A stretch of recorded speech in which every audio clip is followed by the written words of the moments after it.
Dans le passage étudié, Sri Aurobindo décrit l'émergence de la religion comme l'une des 4 lignes de développement par lesquelles la nature amène les êtres humains à prendre conscience de leurs possibilités spirituelles plus profondes. Après la religion viennent l'occultisme, la philosophie spirituelle et ensuite l'expérience spirituelle directe. Il explique que dans la phase initiale de l'émergence de la religion, les êtres humains ne sont pas encore conscients de leur nature spirituelle. Ils ressentent seulement une vague sensation de l'invisible et de l'infini qui les entoure. Ils commencent ensuite à chercher un moyen de communiquer avec ces pouvoirs et de les apaiser pour obtenir leur aide. À cette époque, l'intellect n'étant pas encore développé, il se fie à une vision ou connaissance supraphysique pour étendre le pouvoir de l'intuition et de l'instinct. Peu à peu, ils commencent à organiser ces expériences subliminales en formulant et en transmettant leurs intuitions de manière collective, marquant ainsi les premiers pas vers un cadre organisé de la religion. Sri Aurobindo souligne également l'importance du contact avec la nature pour recevoir ses intuitions et met en évidence le fait que la nature a une capacité à communiquer avec nous lorsque nous sommes dans des espaces naturels ouverts et propices. Voici une représentation physique d'un espace sacré qui se trouve soudainement au milieu d'une forêt. Une clairière se forme, comme si la présence sacrée avait influencé la croissance des arbres pour former un cercle.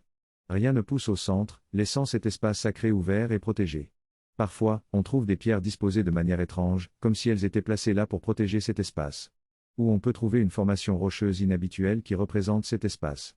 Parfois, même au milieu d'un désert plat, on peut trouver une falaise en forme de requin qui se transforme en un sommet de montagne.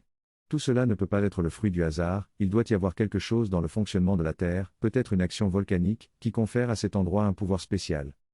Pour comprendre et expérimenter ces intuitions, il est souvent nécessaire d'entrer en contact avec la nature. Dans de nombreuses cultures anciennes, lorsqu'une personne avait un problème difficile à résoudre, elle se retirait dans la nature pendant 3 jours. Au cours de ces 3 jours, le contact avec la nature permettait de réduire son ego, de laisser place à la présence sacrée de l'espace naturel et de recevoir une intuition directe. De nombreux sages et saints ont également utilisé la nature comme source d'inspiration supérieure. La nature semble guider l'humanité à travers ses contacts, en poussant l'évolution humaine et en proposant des suggestions et des influences. L'intuition, qui est activée et prête à être utilisée, offre une claire perception des pouvoirs qui se cachent derrière la communication. Le mental, encore, en développement, cherche à utiliser cette connaissance, à la canaliser et à la mettre en action. Le meilleur moyen de canaliser cette énergie est l'être humain lui-même, qui semble être le point focal naturel. Que l'énergie soit puisée dans l'environnement ou qu'elle provienne d'une source spirituelle, l'être humain est le moyen le plus efficace pour analyser et diriger cette énergie. Cela forme la base de la magie et de l'occultisme primitif. Il arrive un moment où l'individu se rend compte qu'il possède en lui quelque chose qui n'est pas physique, une âme qui survit au corps. Cette prise de conscience ramène l'attention sur soi, et on réalise que l'on est l'agent de la magie ou de l'occultisme, capable de changer les choses et de diriger cette action. On réalise qu'il y a en soi une puissance différente et supérieure, capable d'imposer sa volonté sur la nature. Ainsi, la canalisation devient un moyen de focaliser l'énergie à travers soi-même et de devenir l'agence de la magie ou de l'occultisme. Le processus d'intégration de cette réalité se fait progressivement, comme une aube qui se lève et éclaire l'esprit.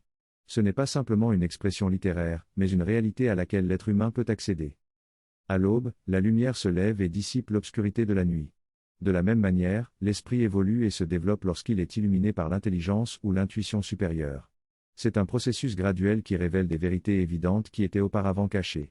L'histoire d'un homme suspendu à une branche au bord d'une falaise pendant la nuit illustre le pouvoir de cette révélation soudaine. Alors que le jour se lève, il réalise que le sol est juste en dessous de ses pieds. Cette métaphore de l'aube s'applique également à l'évolution de la conscience collective. Lorsque la lumière de la connaissance se répand, les vérités évidentes peuvent être perçues par tous. Nous devons reconnaître l'importance de ce processus et demander activement la lumière lorsque nous sommes confrontés à des problèmes. En développant notre réceptivité, nous pouvons être éclairés et comprendre ce qui nous semblait auparavant évident.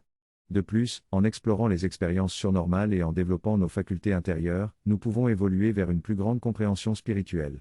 Cela nous conduit à un point de transition où se rassemblent des intuitions primitives, des rituels occultes, des valeurs éthiques, des connaissances mystiques et des expériences symbolisées par le mythe. Tous ces éléments se combinent pour former une perspective religieuse et éthique, ouvrant la voie à des expériences spirituelles plus profondes. L'amalgame est simplement un mélange, une combinaison de différents éléments. Contrairement à un simple mélange où les éléments restent distincts, dans un amalgame, les métaux sont mélangés jusqu'à devenir indiscernables les uns des autres. C'est ce qu'on appelle un alliage métallique. L'amalgame peut également avoir une signification spécifique, représentant un alliage ayant du mercure ou de l'argent comme composant principal. Le mercure a une signification symbolique forte dans l'alchimie, représentant une substance spéciale qui peut être transformée en or par un processus de purification et de transmutation. Cette idée de transmutation est également présente dans la tradition yogique, où un processus similaire est décrit pour atteindre un état divin. Ainsi, lorsque Sri Aurobindo parle de l'amalgame d'intuitions primitives, de rituels occultes, de religion, d'éthique sociale, de connaissances mystiques ou d'expériences symbolisées dans le mythe, il décrit peut-être la première étape de ce processus de transmutation. Ce qui est aujourd'hui considéré comme une religion primitive pourrait éventuellement se transformer en une réalisation spirituelle plus élevée. Le rituel ou la croyance est en réalité le point de départ de l'évolution profonde de la nature et le potentiel est là. Si vous prenez le temps de vous arrêter sur un mot comme celui-ci et d'approfondir, vous découvrez la brillance de l'insight fénétral de Sri Aurobindo lorsqu'il voit tout cela. S'il nous décrivait tout cela, cela demanderait un autre paragraphe entier et les gens se plaignent déjà que c'est trop long et trop détaillé, donc il utilise le mot amalgame. Et si vous faites une pause et réfléchissez et ressentez pourquoi, vous découvrez toute cette ligne de connaissance cachée dans ce seul mot. Ensuite, il parle de l'expérience de la connaissance mystique ou des expériences symbolisées dans les mythes, mais préservées par une initiation secrète et une discipline. Pourquoi faut-il faire cela? Pourquoi une initiation secrète? Pourquoi une discipline secrète? Bien sûr, parce qu'il peut y avoir un mauvais usage de la connaissance occulte, en particulier dans le symbolisme qui l'accompagne. Dans la tradition occidentale, nous pouvons voir que le contenu occulte de certains rituels de l'Église a été coopté par un rituel satanique plus sombre. Ils prennent exactement la même chose que l'Église et inversent tout. Ils font la croix à l'envers, récitent les versets à l'envers, ils prennent ce que vous êtes censé donner et ils prennent, et où vous êtes censé sanctifier, ils désapprouvent, créant ainsi l'opposé. Mais le symbolisme est le même, mais avec une finalité complètement opposée. Et c'est très simple si vous réfléchissez aux connaissances derrière cela. Il était très facile de les utiliser de manière abusive, donc il était nécessaire de protéger de nombreux éléments. De plus, ceux qui avaient d'abord ces intuitions et ces connaissances approfondies, qui étaient très différents de la masse générale en raison des premiers éveils de la nature, sont devenus souvent des représentants, des chamans, des sorciers, des magiciens, des guérisseurs, peu importe les termes utilisés. Ils voyaient, ressentaient et vivaient des expériences qui étaient trop fortes pour être acceptées. Par l'homme commun, il fallait donc une langue symbolique, un langage double. Nous pouvons voir cela dans la tradition védique, où les rishis eux-mêmes, ayant accès à des royaumes spirituels bien au-delà de l'humanité encore peu intellectualisée, utilisaient des symboles pour représenter ce domaine dans le monde physique. Le rituel physique était donné comme un moyen d'accéder à une partie de ce pouvoir pour une humanité qui ne pouvait pas l'accompagner dans le même yoga. La connaissance enseigne également qu'il existe un rituel extérieur et un rituel intérieur, et seuls les plus avancés étaient capables de réaliser le rituel intérieur. Par exemple, il se raconte qu'un grand sage du sud de l'Inde était si avancé qu'il pouvait accomplir tout le rituel intérieurement, tandis que les autres devaient apporter des noix de coco, des fleurs et allumer une lampe pour obtenir des résultats spirituels. Mais le rituel intérieur n'était pas une simple réplique mentale du rituel physique, il s'agissait d'une chose fondamentalement différente et essentielle dans sa forme, trop abstraite pour être comprise par quelqu'un incapable de garder son attention à l'intérieur. Ainsi, une symbolique externe était donnée à l'homme commun, tandis que ceux capables de tourner leur attention à l'intérieur et de prendre conscience de ce qui se passait à l'intérieur pouvaient recevoir cette connaissance plus profonde. En fin de compte, cela a commencé par un besoin de secret et une incapacité des gens à comprendre et à expérimenter cette séparation. La transmission des connaissances spirituelles ne peut se faire uniquement par l'écriture ou la simple discussion. Il est nécessaire de passer par un processus d'initiation et de discipline, qui préserve et transmet cette connaissance. Au fil du temps, cette connaissance a été perdue et régénérée à plusieurs reprises. Certains individus spéciaux sont nés pour ramener cette vérité. Ces connaissances profondes se sont développées dans certaines cultures, acquérant une profondeur et une signification significative. Cependant, dans d'autres cultures, elles sont restées limitées et n'ont pas progressé. La nature favorise certains espaces propices à l'épanouissement de ces connaissances, comme les forêts ou les sommets de montagne. Certaines tentatives ont été faites pour ramener ces connaissances à travers l'histoire, mais elles ont souvent échoué. Finalement, la transmission de ces connaissances spirituelles nécessite une préparation adéquate et une initiation spéciale. Au fur et à mesure que la conscience humaine évolue, la capacité à organiser la forme religieuse se développe également. Cependant, cette évolution mentale et spirituelle entraîne une intellectualisation croissante, ce qui engendre une incompatibilité avec les formations intuitives, instinctives et subliminales qui sont plus profondes et irrationnelles. Les superstructures rationnelles ont tendance à supprimer ces sous-structures plus instinctives. La haine, nature pousse constamment l'intellect et la vie en avant au détriment d'autres éléments, sachant qu'elle reviendra ensuite pour les intégrer pleinement. Cette poussée de la nature explique les particularités de l'évolution et souligne que l'évolution n'est pas seulement la survie du plus apte, mais un processus progressif, parfois précipité, qui peut nécessiter des étapes de rétablissement. Avec le développement de l'intellect, la nature a réalisé que l'intuition n'était pas suffisamment forte et intégrée à la conscience physique, ce qui a conduit à un retour à l'intellect pour renforcer cette connexion avant de poursuivre le développement intellectuel sur une base plus solide. C'est ainsi que l'intellect a émergé de manière fulgurante au cours des derniers siècles. On peut observer ce phénomène même chez des personnes provenant de traditions qui n'accordent aucune valeur à l'intellect, ce qui souligne la force de l'évolution et de l'adaptation de l'être humain. Dans cette déclaration, il affirme que la rapidité de l'émergence ne peut s'expliquer que si cette puissance était déjà présente dans la culture et dans l'humanité en général, mais qu'elle avait été développée lors d'une phase antérieure lorsque la nature a constaté que le développement était insuffisant, qu'il manquait quelque chose. Ainsi, elle a dû revenir en arrière pour s'intégrer et maintenant rattraper son retard. Elle peut donc rattraper en quelques générations ce qui aurait autrefois pris peut-être plusieurs centaines de générations à développer. La même chose se produit maintenant de l'intellect à l'intuition, où la nature avait déjà fait cette première tentative d'intuition et cette capacité est là dans l'esprit humain et dans l'intellect. Alors que l'intellect est maintenant suffisamment développé et stabilisé, elle pousse pour que l'intuition émerge, mais maintenant, lorsqu'elle émergera, elle peut rattraper ce qui a été fait auparavant, mais elle doit encore beaucoup croître et cela peut ne pas avoir été fait encore. Nous devrons donc faire face à plus de difficultés dans l'émergence de l'intuition ou à une plus grande perfection, mais déjà à ce stade, si l'être humain est suffisamment conscient et capable de prendre en charge et de diriger son évolution consciemment, nous n'avons pas besoin de dépendre du processus lent de la nature, il peut invoquer une aide supérieure et par cet échange, cela peut se développer rapidement, ce qui aurait pris peut-être 1 million d'années à la nature.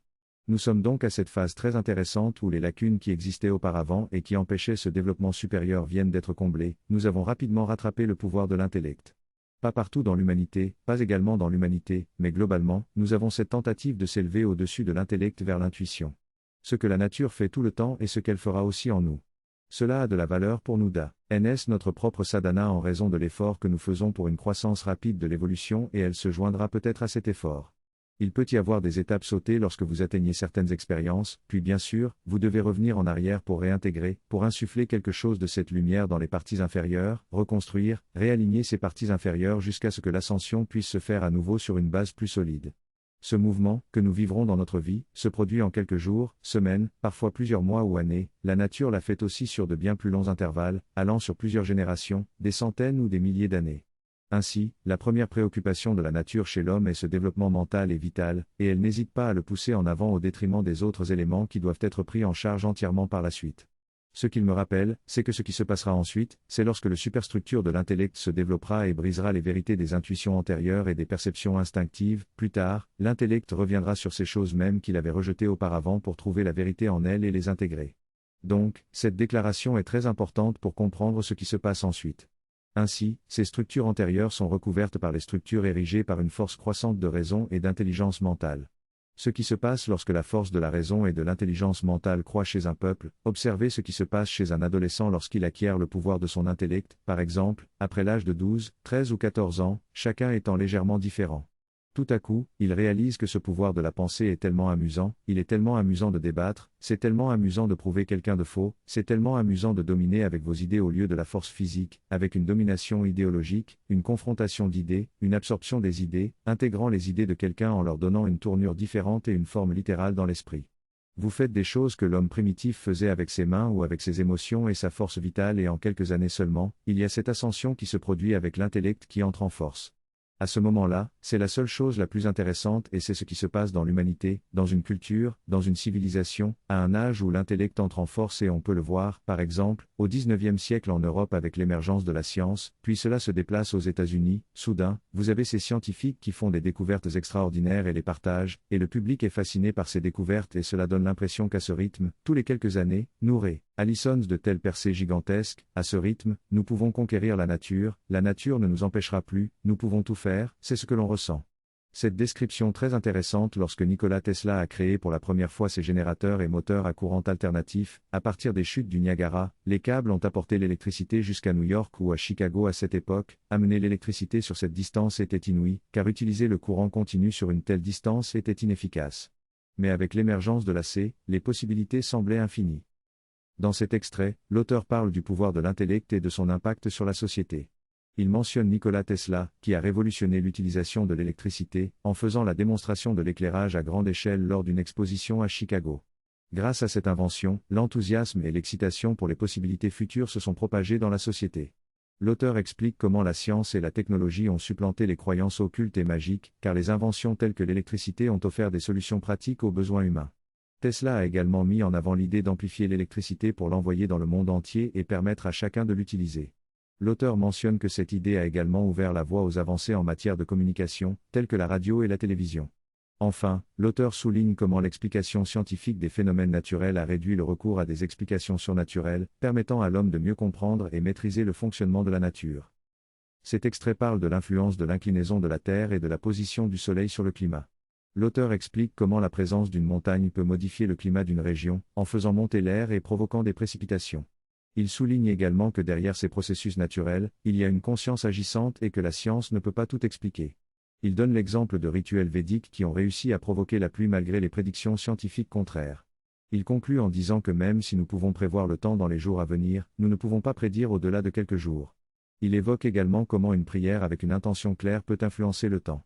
Il termine en disant qu'il est important de remercier les forces de la nature pour leurs actions. Un exemple est donné d'une construction de toit où la pluie a été retenue jusqu'à ce que le travail soit terminé grâce à l'intervention de Sri Aurobindo. Le toit entier a été terminé et recouvert entièrement d'une bâche. La pluie est arrivée juste après que le travail soit terminé, en abondance. Cela démontre que toute intervention a des conséquences et qu'il faut toujours donner quelque chose en retour. Cette notion est présente dans la nature où tout processus est bidirectionnel et sert plusieurs objectifs.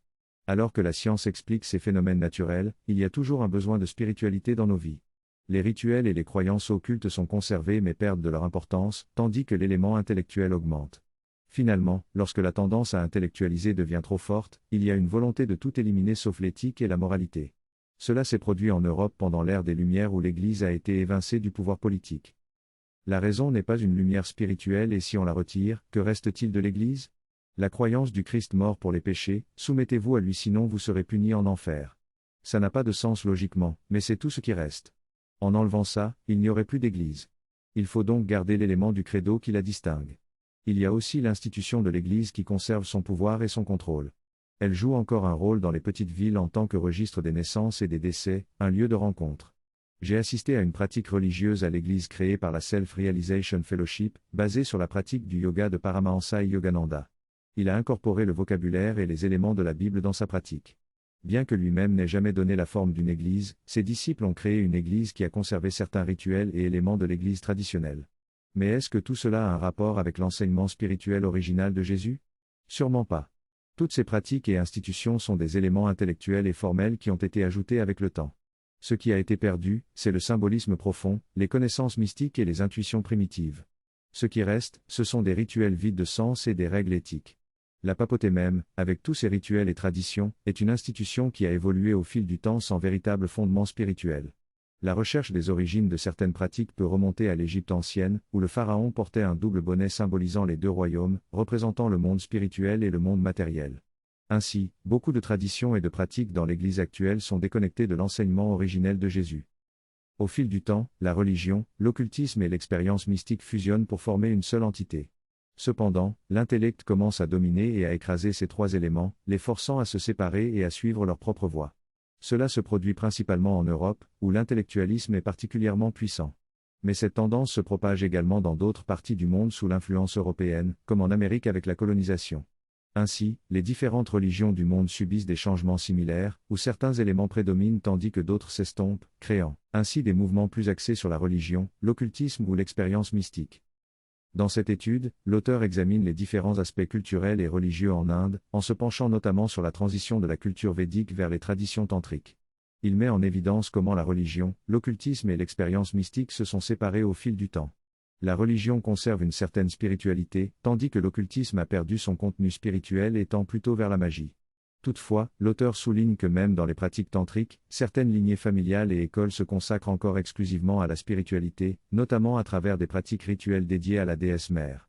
L'auteur explique également comment ces traditions religieuses et mystiques ont évolué dans la tradition du yoga, avec certaines branches mettant l'accent sur la méditation tandis que d'autres se concentrent davantage sur le rituel et la dévotion.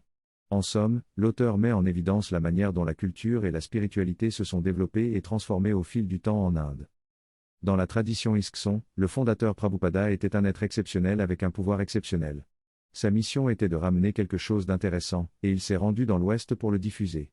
Il s'est adressé directement aux plus opprimés, aux hippies, aux drogués et aux déchus, et les a éveillés à la mukti, les a tournés vers Dieu et les a purifiés. Cela s'explique par le fait que la période des années 60 était propice à une telle recherche spirituelle, qui a malheureusement été détournée par des désirs vitaux, la sexualité crue et la consommation de drogue. Prabhupada enseignait à tous, y compris aux femmes, car il considérait qu'ils n'avaient pas encore atteint le niveau humain en raison de leurs antécédents d'abus de drogue. Le mantra qu'il enseignait était simple, chanter le nom de Dieu avec ferveur, servir de la nourriture à tous et s'occuper des vaches. Cela permettait à ces personnes de survivre à leurs addictions et de commencer à établir une base spirituelle. Cependant, la tendance à se contenter d'une foi fervente et d'une conduite modeste peut empêcher d'aller plus loin dans la spiritualité. Malgré cela, la quête humaine pour quelque chose de plus profond persiste, même lorsque l'intellect échoue et que l'intellectualisme et le matérialisme triomphent. C'est alors que l'on se tourne vers des éléments autrefois rejetés, comme la religion, le mysticisme et l'occultisme, pour trouver de l'aide. Cela explique la naissance de nouvelles religions et traditions qui tentent de ramener les vérités perdues. C'est un tournant que l'on voit aujourd'hui dans l'humanité. L'intervenant aborde le sujet de la spiritualité et de son institutionnalisation. Il mentionne que certaines pratiques spirituelles initialement basées sur la méditation transcendantale ont évolué en institutions avec leur propre structure. Il cite l'exemple de la scientologie aux États-Unis, qui a été créée par quelqu'un qui prétendait avoir combiné les meilleures traditions spirituelles du monde dans une approche basée sur la science. Cependant, souvent, lors de ce processus d'institutionnalisation, le contenu spirituel initial est perdu ou devient moins important. L'intervenant souligne également que l'intellect a joué un rôle important dans cette transition. L'intellect, étant incapable de comprendre pleinement les dimensions spirituelles, se concentre plutôt sur l'analyse et la décomposition de ces pratiques. Cela a conduit à une fragmentation de la spiritualité et à la perte de sa substance profonde. Cependant, l'intervenant suggère que nous devons comprendre où nous en sommes actuellement dans notre préparation spirituelle. Nous devrions être conscients du niveau d'intégration atteint jusqu'à présent afin de pouvoir progresser vers une spiritualité plus profonde et complète. Il conclut en invitant les spectateurs à réfléchir à ces idées profondes et à la grande image présentée, et promet de poursuivre la discussion sur la façon dont l'intellect influence et transforme la spiritualité dans les cultures ultérieures.